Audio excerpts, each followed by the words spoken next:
Ministers in your department have published similar deals relating to Chile and Japan, for instance. Why do different rules apply to China? I'm asking about this government. This government has published, ask me, Mr. Thomas, any questions you like. This government has published the text of deals with other countries. Why not release the text of the deal? Now, the Secretary of State can chuckle and laugh and be evasive around the topic, but it's a serious issue. Stay with me because the full video I'm about to show you puts everything into a new perspective. Right, so imagine you've been asked the same question 7 times in a row, and instead of answering it, you just keep saying, "Ask me anything." Not answering, mind you, just warmly, cheerfully, repeatedly inviting the person to ask. That's it. That's the whole strategy. No answer, no explanation, just an open-door policy that somehow leads absolutely nowhere. Welcome to British parliamentary democracy in full swing, ladies and gentlemen, and honestly, it is a masterpiece of sophisticated null communication that I think deserves its own Netflix series. Today, we're diving into a committee hearing that has absolutely gone viral for all the right reasons, featuring Energy Secretary Ed Miliband, Conservative MP Bradley Thomas, and what can only be described as the most circular conversation since someone invented the roundabout. Buckle in, because this one is genuinely something else. Real quick before we roll the footage, if you're enjoying this content, do me a huge favour, hit that like button and smash subscribe. Over 98% of viewers watch without subscribing. Don't be one of them. It's free for you and it helps us out more than you know. Already clicked? You're awesome. Let's get into the video. Bradley Thomas. Yeah, thank you, Chair. Secretary of State, yesterday the Shadow Secretary of State asked if you will publish the text of a deal that you signed with China in March of last year, and you dodged the question. You called it a wacky conspiracy theory. In your view, why is asking to publish the text of a deal that you signed on behalf of the UK government a wacky conspiracy theory?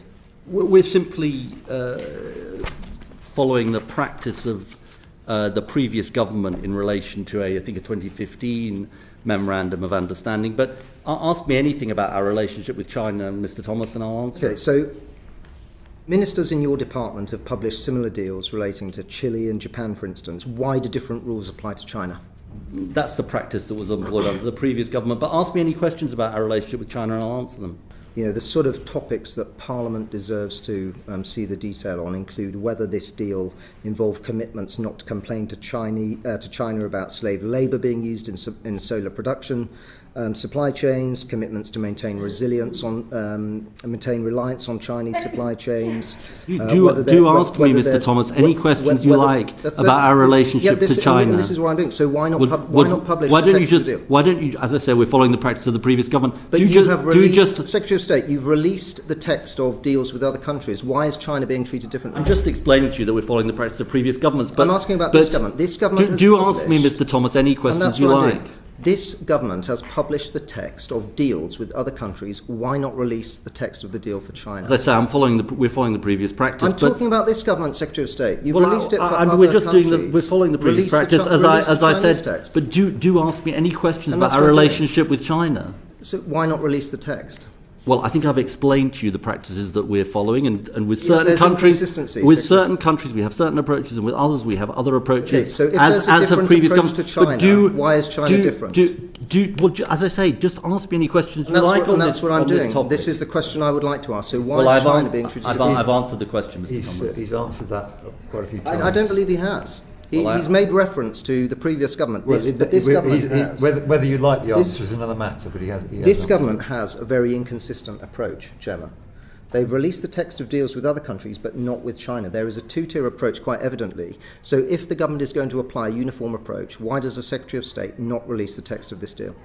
We proceed on the basis of on a certain basis with some countries and a different basis with different countries, as has been the practice of previous governments. But honestly, ask me any questions about our relationship with China, and I'll answer them for you. And that's what I've been doing, but you haven't answered them, Secretary of State. Well, you obviously don't have any questions actually about the substance. What is your question on the substance, Mr. Thomas? Substantively, I would like to see the government release the text of this deal, as Parliament deserves to see. Now, the Secretary of State can chuckle and laugh and be evasive around the topic, but it's a serious issue. Do you have any more questions? I don't have any further questions. Okay, thank you. So, here's the setup. Bradley Thomas, a Conservative MP, wants to know why the government hasn't published the text of a deal signed with China back in March of last year. Now, on the surface, that seems like a fairly reasonable parliamentary question, doesn't it? Governments sign deals on behalf of the British public. Parliament exists to scrutinise those deals. An MP asks to see the text. Standard stuff, bread and butter politics. Except, and this is where it gets delicious, it absolutely was not treated that way. Thomas opens by pointing out that when the Shadow Secretary of State raised this same issue the day before, Miliband apparently called it a wacky conspiracy theory. Now, I want you to sit with that for a moment. Asking to see a document that a minister signed on behalf of your country, a document that exists, that was signed, that is a real thing, was described as a wacky conspiracy theory. Not the contents of the document, not some wild claim about what's in it, just the act of asking to read it. Wacky. Conspiratorial, absolutely unhinged of you to want to see it. Thomas, to his credit, presses on. He points out, and this is the bit that really gets going, that the government has already published the text of deals with other countries, Chile, Japan. Those texts are out there, you can read them. So why, he asks, are different rules applying to China? And this is where Ed Miliband deploys what I can only call the Teflon redirect, a conversational technique so smooth that nothing sticks to it whatsoever. His answer? We're following the practice of the previous government. Now, there's just one small problem with that answer, and Thomas immediately spots it. This government has not followed the practice of the previous government, because this government has already published texts of deals with other countries. So the precedent argument doesn't hold. The previous government's approach has already been departed from. The only country being treated according to the old rules is China, specifically, which, funnily enough, is exactly the question being asked. But Miliband remains completely unruffled. In fact, he seems almost delighted. He keeps extending this open invitation, ask me any questions about our relationship with China and I'll answer them, with the energy of a man who has just opened a restaurant but refuses to show anyone the menu. The restaurant is open, the chef is ready, just don't ask what's cooking. That part's classified. What follows is genuinely one of the most extraordinary exchanges in recent parliamentary memory, and I say that as someone who has watched a lot of parliamentary exchanges for the purposes of this channel. Thomas asks the same question, why not release the text? And Miliband responds with some variation of, we're following previous practice, or do ask me anything you like, no fewer than, by my count, about 6 or 7 times. 6 or 7 times. The committee chair at one point actually intervenes to suggest that Miliband has in fact answered the question. Thomas respectfully disagrees. The chair says whether you like the answer is another matter. And honestly, that might be the most diplomatic thing said in the entire session, because what it's essentially acknowledging is that we follow previous practice is technically an answer in the same way that because I said so is technically an answer. Then Miliband, apparently running out of patience, pivots to what I think is the boldest move of the whole exchange. He essentially accuses Thomas of not having any real substantive questions. He says, and I'm paraphrasing here, you obviously don't have any actual questions about the substance. What is your substantive question? To which Thomas, quite reasonably, replies that his substantive question is please release the text of the deal so that Parliament can examine it, which is, the question he's been asking for the past several minutes. The substance is, show us the document. That's the substance.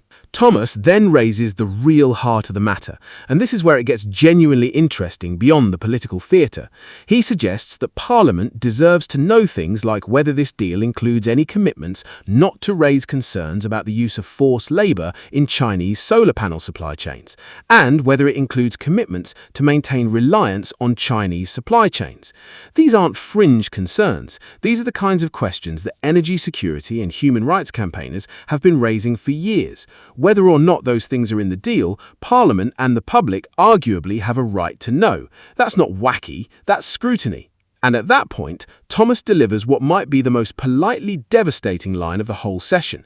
He looks directly at the Secretary of State and says, and I'm quoting here, "The Secretary of State can chuckle and laugh and be evasive around the topic, but it's a serious issue."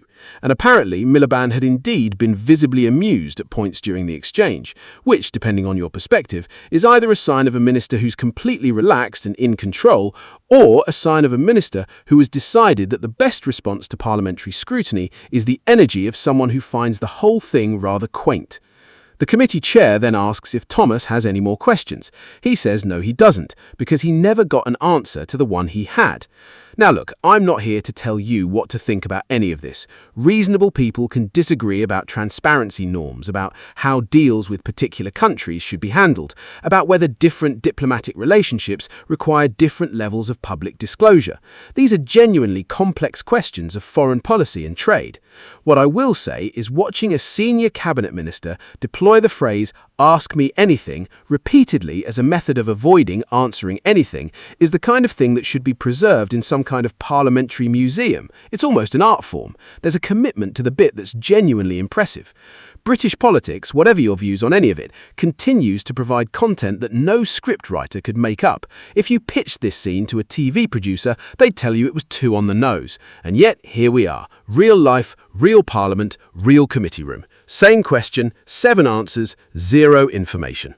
If you enjoyed this breakdown, give it a like, drop your thoughts in the comments below. I'd genuinely love to know what you make of the whole thing, and subscribe if you want more of this kind of analysis delivered in a way that hopefully makes the whole circus slightly more bearable. We'll see you in the next one.